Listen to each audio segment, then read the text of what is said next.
आपके साथ मैं हूं काजल दैया। इस वक्त हम सिंघू बॉर्डर पर है किसान आंदोलन में, और किसान आंदोलन में हमें हर तरह के रंग देखने को मिले हैं। जी हाँ, हर जाति के लोग, हर धर्म के लोग, हर कौम के लोग हमें यहाँ मिले हैं, क्योंकि किसान की जो है वो कोई जाति या कोई धर्म या कोई कौम नहीं होते। और इस वक्त यहाँ पर कुछ मुसलमान भाई हमारे साथ हैं, तो चलिए इनसे बात कर लेते हैं। क्या आप लोगों ने इधर लंगर लगाया हुआ है क्या? जी, लंगर लगाया हुआ है हमने। और किसान भाई जिस दिन से यहाँ पे बैठे हैं मोर्चे पे, पहले जो पहला जत्था आया था तो उसमें मैं साथ ही आया था इनके। पहले हमने फ्रूट के भी लंगर लगाए थे इनके लिए, और उसके बाद अभी ये जो हम जर्दा जिसको कहते हैं, पीले चावल, मीठे चावल जो होते हैं, और नमकीन चावल, इनका हमने यहाँ पे लंगर लगाया हुआ है काफ़ी दिन से। तो हमारी जो इसके पीछे जो इंटेंशन है वो सिर्फ इतनी सी है कि जो देश का किसान है, जो सारी दुनिया का पेट भरता है, ठीक है, और आज जब वही सड़कों पे अपने हकों के लिए यहाँ पे जूझ रहा है, तो ऐसे वक्त में हमारा सबका फ़र्ज़ है। मैं पंजाबी हूँ, ठीक है, वहाँ रहता हूँ, तो जब वहाँ से सारा पंजाब उठ के यहाँ आया, साथ में हरियाणा भी, अब तो और सारी स्टेट्स भी सारे साथ में लगे, तो फ़र्ज़ मेरा भी बनता था कि हाँ, अपने किसान भाइयों के लिए आज हादा नारा मारें। उनके ऐसे समय में देखिए, हम किसी की खिदमत करें या हम इस लायक नहीं हैं, हम खुशनसीब समझते हैं कि ऊपर वाले ने हमें एक ऐसा मौका दिया है कि एक अन्नदाता के हम कुछ, हमें इतनी सेवा करने का छोटा सा एक मौका मिला है, इसमें हम खुशनसीब मानते हैं अपने आप को। लेकिन कुछ लोग ऐसे भी हैं जो धर्म के नाम पर लोगों को बांटने का काम कर रहे हैं। उनको तो मसाला ही यही चाहिए। शुरू से राजनीति यहाँ पे धर्म आधारित हो गई है। लोगों को ये समझना पड़ेगा कि जब तक हम धर्म के नाम पर आपस में बंटते रहेंगे और आपस में लड़के ऐसी ताकतों को आगे करते रहेंगे जो हमें धर्म के नाम पर ही बांटती रहें सारी ज़िंदगी, तो फिर उसके ये जो हो रहे हैं इतने इतने बड़े आंदोलन, इसके अलावा फिर और कोई चारा ही नहीं रहेगा। अगर हमने विकास के ऊपर वोट दिया हो, अगर हमने रोज़गार के ऊपर वोट दिया होता, तो शायद आज कुछ और यहाँ का सिनेरियो होता, ठीक है, मगर हमने एक बेवकूफ़ी की है। हमने सबको ही मैं बोलूँगा, हम सब ने एक बेवकूफ़ी की है कि जो लोग ऐसे प्रोपेगेंडा करते हैं हमें एक दूसरे से लड़ाने का या हमें धर्मों के नाम पे बांटने का, हम वो समझ नहीं सके।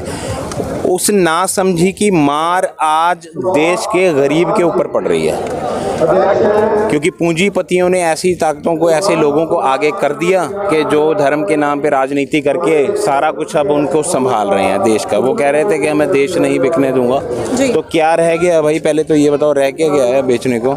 रेलवे भेज दिया आपने, एयरपोर्ट्स आपने दे दिए, ठीक है, टेलीकॉम आपने भेज दी, ठीक है, सब कुछ आप प्राइवेट कर रहे हो। अब के रह गई थी किसानी, कि कम से कम बेचारा फसल उगाते थे तो उनको इतनी उम्मीद होती थी कि एमएसपी पे कम से कम मंडी में लेके जाऊंगा, और नहीं तो सरकार तो खरीद ही लेगी। अब वो भी, उसमें सरकारी एजेंसियां भी गायब कर दी इन्होंने, ठीक है, सरकारी एजेंसियां नहीं, धीरे धीरे ये मंडी सिस्टम ख़त्म कर देंगे। एफसीआई और जो पनग्रेन, जैसे पंजाब में पनग्रेन है, जो सरकारी कंपनियां जो खरीदती हैं गेहूं, तो वो सारी जब ख़त्म हो जाएंगी तो फिर कौन खरीदेगा? तो ये कॉरपोरेट वाले खरीदेंगे। अगर 2-3 साल मान लीजिए इन्होंने महंगी खरीद भी ली, और बाद में जब तक मंडी सिस्टम ख़त्म हो गया तो किसान सिर्फ इनके मोहताज रह जाएंगे कि हाँ, अगर ये आके खेतों में इनकी फसलें खरीदेंगे तो ठीक है, नहीं तो वो बेकार। अच्छा, लगातार 3 बार जो है वो बैठक के बाद भी सरकार किसी फैसले पर नहीं आई है। अब 9 तारीख रखी गई है मीटिंग के लिए, क्या लगता है? मीटिंग, मैंने पहले भी कई बार बोला कि मीटिंग सही बंदों से नहीं हो रही है। मीटिंग जो असल जिनके लिए कानून बनाए गए हैं, जो इनके पीछे हैं, पर्दे के पीछे हैं, मीटिंग उनसे होनी चाहिए। उनको भी बुला लेंगे तो कुछ ज़्यादा बेटर है। मंत्री जी, मैंने सुना है कि 15-15 मिनट बाद के जाके पूछ रहे थे, किसी से फ़ोन पे बात कर रहे थे, तो जिनसे फ़ोन पे बात कर रहे थे उन्हीं को सामने ले आया जाए। पूंजीपति दोस्तों को सामने बैठाया, उनकी मिन्नतें कर लेंगे भाई कि छोड़ दो, सारा कुछ तो आपने ले लिया, किसानी रहेगी, गरीब की थाली में 2 रोटियां रहती हैं, आधी क्यों कर रहे हो 2 रोटियों से? वो गरीब के बच्चे भी बच्चे हैं, ठीक है, उनको पलने दो उनको। तो मेरी तो सिर्फ यही गुजारिश है कि गरीबी हटानी है हमें, गरीबों को नहीं हटाना। भुखमरी में हमारा देश काफ़ी आगे पहुंच चुका है, इसको और आगे नहीं लेके जाना। ठीक है, क्या गारंटी दें, ये गारंटी दें कि हाँ जी इससे महंगाई नहीं बढ़ेगी, जो खाने पीने की चीज़ें वो महंगी नहीं होंगी, इसकी क्या गारंटी है? जो डेफिशिएंसीज हैं किसान उस पर बात कर रहे हैं, बता रहे हैं, इनको समझाना ही नहीं आ रहा कि किस तरीके से ये आपके लिए फ़ायदेमंद है। ठीक है, ये इतने बड़े इनके CEOs जो इतने समझ लिए टैलेंटेड बंदे हैं, उन्होंने ये कानून बनवाए हैं समझ लीजिए, और जो इनके वकीलों के बड़े पैनल हैं, ठीक है, और वो उसमें कमियां किसानों ने निकाल दी। कितनी बड़ी बात है ये। ठीक है, तो आप अगर किसानों को ही नहीं समझा पा रहे कि आपके फ़ायदे में ये कैसे है, हमने आपके लिए कोई चीज़ बना दी कि आपके लिए मैंने ये कानून बना दिया, आपके फ़ायदे के लिए फ़ायदे के लिए बनाया जाता है, किसी नुकसान के लिए कानून बनाया जाता है? फ़ायदे के लिए बनाया जाता है, तो उसको फ़ायदे से ज़्यादा नुकसान हो रहा है बंदों को, तो वो तड़प रहे हैं और वो सड़क पे बैठे हैं, आप उनकी बात नहीं सुन रहे हो। कितनी देर से ये आसपास के लोगों का भी क्या कसूर है? चलो इन जो यहाँ का आसपास गरीब तबका है वो तो खुश है, मैंने देख लिया कि वो तो उनको कुछ नहीं पता कि यहाँ क्या हो रहा है, किस तरीके से, जो आप बेचारा लेमैन है उनको कुछ नहीं पता है। जो कुछ आते हैं इधर से, जो झोपड़पट्टी वाले भी लड़के बच्चे बेचारे आते हैं, तो उनको मैंने जब पूछा था कि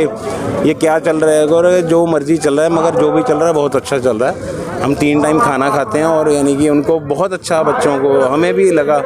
और मुझे महानता जो कहते हैं किसान महान है, तो आज उनकी महानता इस चीज़ से भी दिख रही है कि खुद परेशान है, खुद 60 दिन हो गए इनको परिवार से दूर हैं, खुद बेचारे अपने हकों के लिए लड़ रहे हैं, जूझ रहे हैं। ठीक है, और उम्मीद नहीं कोई नज़र आ रही, उसके बावजूद यार कितने हज़ारों, मैं कह रहा हूँ अगर 1 लाख किसान है तो 2 लाख लोगों का डेली लंगर बन रहा है, तो इतने लोगों का देखो पेट भर रहे हैं, ये इससे ज़्यादा महान और क्या होंगे। अच्छा, जब बात अभी लंगर की चल रही है, खाने की चल रही है, तो कुछ वीडियोस जो है वो वायरल हो रही थी कि मुस्लिम समुदाय के लोगों के द्वारा बिरयानी बांटी जा रही है इधर। ये बिरयानी तो वेज भी होती है, ठीक है, वेज बिरयानी भी होती है। अगर कहेंगे वही मीडिया वाले कहेंगे उनको और कुछ खिला देंगे, हम तो लंगर लेके आए हैं भाई, वो जो वो बोलेंगे हम वो खिला देंगे, मगर हाँ नॉन वेज नहीं बिल्कुल भी हम यहाँ पे सर्व करेंगे, क्योंकि सारे धर्मों के लोग हैं और हम सबकी रिस्पेक्ट करते हैं दिल से, सभी की धार्मिक आस्था का हम ख्याल रखते हैं। नॉन वेज कुछ भी नहीं बना, आज तक नहीं बना यहाँ पे, और ना ही बनेगा। वेज है, जर्दा है, पुलाव है, और ये वीडियो यहाँ पे शूट किया उन्होंने जर्दा पुलाव का, मीठे चावलों का, और वहाँ पे मीठे चावलों को थोड़ा धुंधला करके, थोड़ा कम पीला करके ना उनको बिरयानी की शक्ल दे दी।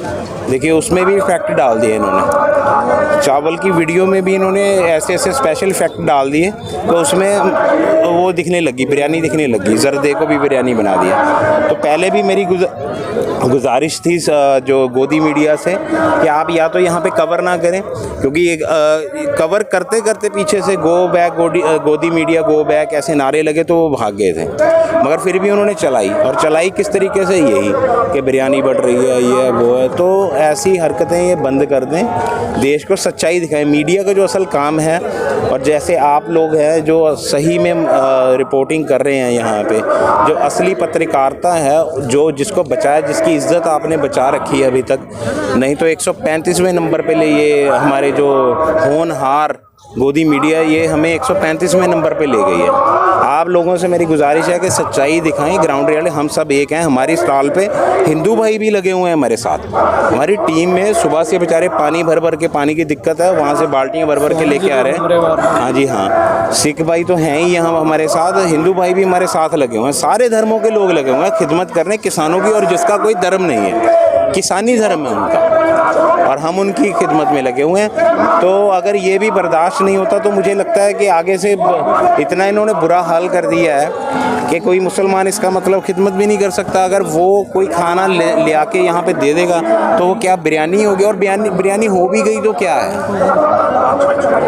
वेज बिरयानी भी हो सकती है, ठीक है, बिरयानी का नाम ही बदनाम कर दिया। अब तो मुझे होटल्स पे जाके भी मुझे ऑर्डर करने में भी शर्म आती है थोड़ी सी, बिरयानी ला दो भाई, और देखता कि यार ये बड़ा कट्टरपंथी लगता है। वो मुझे शाहीन बाग वगैरह वो सारा कुछ याद दिला देते हैं जब मैं बिरयानी ऑर्डर करता हूँ। इन्होंने ऐसा जोड़ के ना बिरयानी को, ये शाहीन बाग में बट रही है बिरयानी, ये फलां जगह बट रही है बिरयानी, खाने में भी राजनीति ढूंढी ली, उसमें भी खाने पीने भी राजनीति, और जब हमारे प्रधान सेवक जी जो हमारे बहुत नेक बंदे हैं वो कहते हैं कपड़ों से पता चलता, कपड़ों में भी ढूंढ लिया, कपड़ों में भी धर्म को ढूंढ लिया इन्होंने, हर जगह पे ढूंढ लिया। सारे जहां से अच्छा हिंदुस्तान हमारा, हम बुलबुले हैं इसके, ये गुलसिता हमारा। सिस्टर देखिए जो अल्लामा इकबाल ने कहा है, कहीं और देखे या ना देखे, आज हम अपनी उम्र से आज तक हम ये देख रहे हैं कि यहाँ पे जिस तरीके से उन्होंने कहा था कि सारे जहाँ से अच्छा हिंदुस्तान हमारा, हम बुलबुले हैं इसके, ये गुलसिता हमारा, यहाँ पे हमारे अंदर ये देखने को मिल रहा है। और बार बार गोदी मीडिया द्वारा ये कही जा रही है कि ये किसानों का आंदोलन है, ये सिखों का आंदोलन है। मैं हाथ जोड़कर और बराए मेहरबानी विनती करता हूँ, दरख्वास्त करता हूँ कि आप यहाँ सियासत ना फैलाएं। ये हर उन शख्स की लड़ाई है जो इनकी मेहनत की हुई अनाज को इस्तेमाल करते हैं। ये किसी किसान की लड़ाई नहीं है। देखो अगर ये किसान परेशान है, ज़्यादा से ज़्यादा ये होगा अपनी स्ट्रोक करके रख सकते हैं। इनके बच्चे भूखे नहीं मरने के, मरेंगे हम और आप। तो मेरे भाइयों, जो लोग ये कह रहे हैं कि ये सिर्फ किसान प्रोटेस्ट है, ये किसान आंदोलन है, ये सिर्फ पंजाब के या हरियाणा के आंदोलन है, मैं उन्हें मेहरबानी करके ये कहना चाहता हूँ कि ये ना सिर्फ किसानों का आंदोलन है और ना सिर्फ हरियाणा के और ना सिर्फ पंजाब के, बल्कि ये पूरी देशवासियों की लड़ाई है। इसलिए कि ये हमारे और आपकी लड़ाई लड़ रहे हैं। देखो किसी शायर ने बहुत ही खूब कहा था कि जब वतन को खून की ज़रूरत पड़ी, सबसे पहले गर्दन हमारी ही कटी। जब वतन को खून की ज़रूरत पड़ी, सबसे पहले गर्दन हमारी ही कटी। आज कहते हैं हमसे ये अहले वतन, ये वतन है हमारा तुम्हारा नहीं। वाह जी वाह, जुर्म आप करो, कानून के ख़िलाफ़ आप काम करें, और आतंकवाद, खालिस्तान, गैंग, टुकड़े टुकड़े गैंग, ये सब लक़ब हमें दे। बराए मेहरबानी ये जो आज किसान परेशान हैं, इनकी परेशानियों को समझिए। अगर आप परेशानियों को नहीं समझते, अपने घर के बाहर 2 दिन रेस्ट करके देखिए, आराम करके देखिए, आपको पता लग जाएगा कि ये खुले आसमान में ठंड के नीचे रहने में क्या लगता है। जय हिंद, जय किसान। मैं यही कहना चाहता हूँ आपके मीडिया के माध्यम से कि जो भी ये 3 काले कानून पास किए गए हैं, बिला किसी शर्त, बग़ैर किसी शर्त के इसे रद्द किया जाए, या कोई ऐसी एक्ट निकाली जाए, ऐसी चीज़ निकाली जाए जिससे किसानों का फ़ायदा हो। देखो ये मेरे पास मोबाइल है, अगर मैं इसे चाहूँ 2000 में बेचूँ या 5000 में बेचूँ, मेरी मर्ज़ी है। मेरा कितना इसमें नफ़ा है ये मेरी मर्ज़ी है। तो भाई जब मेरी मर्ज़ी, मेरी चीज़ में मेरी मर्ज़ी, मैं इसे जितने में बेचूँ बेच सकता हूँ, तो ये किसान भाई जो रात दिन मेहनत करते हैं, रात दिन जफाकशी करते हैं, रात को रात नहीं समझते, सुबह को सुबह नहीं समझते, बीवी बच्चों को छोड़कर खेतों में काम करते हैं, तो मेरे भाइयों क्या ये अपनी मेहनत की कमाई नहीं ले सकते हैं? बिल्कुल ले सकते हैं। ये तमाम हिंदुस्तानियों की लड़ाई है, ना ये किसानों की लड़ाई है, ना सिर्फ हरियाणा पंजाबों की। मैं यही सबसे कहना चाहता हूँ, बग़ैर किसी शर्त के ये तमाम काले कानून वापस किए जाए। जय हिंद, जय किसान। खुले बिखरे हुए आज़ाद गेसू बांध लेते हैं, लुभाने के लिए जोड़े से खुशबू बांध लेते हैं, और तवाइफ की तरह भी ये राजनीति अजब शे है। ज़रूरतमंद आशिक हो तो घुंघरू बांध लेते हैं। दर बदर भटकते हैं मगर आफियत नहीं मिलती। शहर है मेरा मगर शहरियत नहीं मिलती। सभी का एक ही आलम है, सभी के नकली चेहरे हैं, अब किसी के चेहरे पर असलियत नहीं मिलती। रह गुज़र बता चले हम किस राह पर, मोतबर ज़माने में शख्सियत नहीं मिलती। और एक दूसरा शायर, सियासत मेरी दुश्मनी कुछ नहीं मगर नफ़रत भरा चरण तेरा अच्छा नहीं लगता। भले तू लाख गंगा में नहाया हो मगर किसी कातिल के हाथों वतन अच्छा नहीं लगता। बहुत बहुत शुक्रिया आप लोगों का।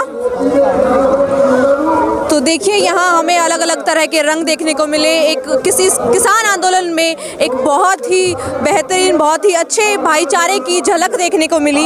यहाँ ना कोई हिंदू है, ना कोई मुस्लिम है, ना कोई सिख है, बल्कि सब यहाँ पर एक किसान बनकर आए हैं।